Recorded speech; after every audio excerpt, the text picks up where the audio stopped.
أحمد أرجو متن أتأزم دو أحمد أرجو أي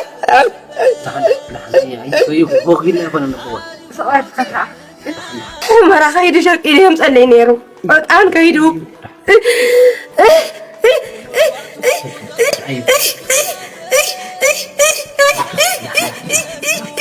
بعيد تصعيرو زال عنا زنارن جزا خوفنا نعلو الرقم شتوانو هزنا بتجير عمره بس كم يجير يشكل هولا تعرفوا على مكرا راح يوجدوا قريان زقريان زقريان زقريان زقريان زقريان زقريان زقريان بني لعيب عاوز ودا خطير اخو ودي ودي ودي ودي ودي ودي ودي ودي የሰማችሁት ድምጽና ያያችሁት ምስል የትናንት የጦርነት ስቃይና ዛሬም ድረስ በየቀኑ የሚያለቅሱ ወላጆች እውነተኛ መከራ ምስክር ነው።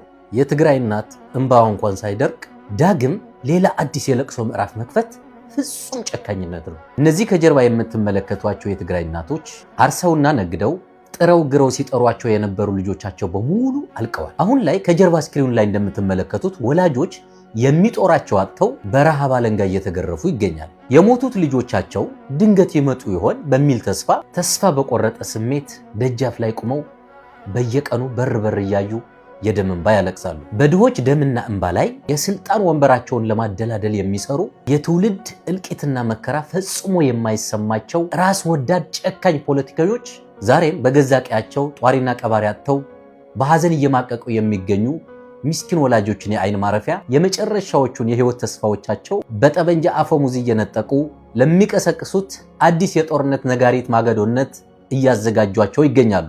ይህ ለገዛ ስልጣናቸውንና ጥቅማቸውን ለማስጠበቅ ሲሉ የወላጆችን ማህፀን ባዶ ለማድረግ የሚደሉትበት በትውልድ ደምና እንባ የሚነግዱበት አረመኔያዊ የፖለቲካ ቁማር ነው። ወጣቱ እዚህ ጥይት ከሚበላኝ የቀይ ባህር ማዕበል ይብላኝ ብሎ ህይወቱን ለአደጋ አሳልፎ እንዲሰጥ ተገዷል። እህት ወንድሞቻችን መጽሐፍ ይዘው ወደ ትምህርት ገበታ መሄድ በሚገባቸው እድሜ በገዛ ቀያቸው በሰላም መኖር አቅቷቸዋል። ገና የትናንቱን የጦርነት ጠባሳዎች ሳይታከሙ የቆሰሉ ህሊናዎች ሳይፈወሱ በመቶ ሺዎች የሚቆጠሩ የተፈናቀሉ ወገኖች ወደ ቀያቸው ሳይመለሱ ዳግም ለጦርነት ማዘጋጀት ምን አይነት አረመኔያዊነት ነው? የአንድ ማህበረሰብ ህልውና መገንባት ያለበት በትምህርት በተስፋና በፈጠራ እንጂ ፈጽሞ በጠበንጃ አፈሙዝ ሊሆን አይችልም። ህሊና ያለው የሰው ልጅ በሙሉ በዚህ ስቃይ ላይ ዝም ሊል አይገባም። እባካችሁ ይህንን ከጀርባ የምትመለከቱት ቅስም የሚሰብር የእናቶች ለቅሶና ያላሳዳጊ የቀሩት ህፃናት እንባይተን አንለፍ። ይህንን ቪዲዮ ላይክ፣ ሼር፣ ዲዩትና ሪፖስት በማድረግ አቅም አጥተው እየተሰቃዩ ለሚገኙ የትግራይ ወገኖች ድምጽ እንሆናቸው። ለጦርነት ሳይሆን ለዘላቂ ሰላም፣ ለጥፋት ሳይሆን ለሰው ልጅ ህይወት በጋራ እንጩህ። ሰኔ 28 2018 ዓ.ም ቸር ያሰማን።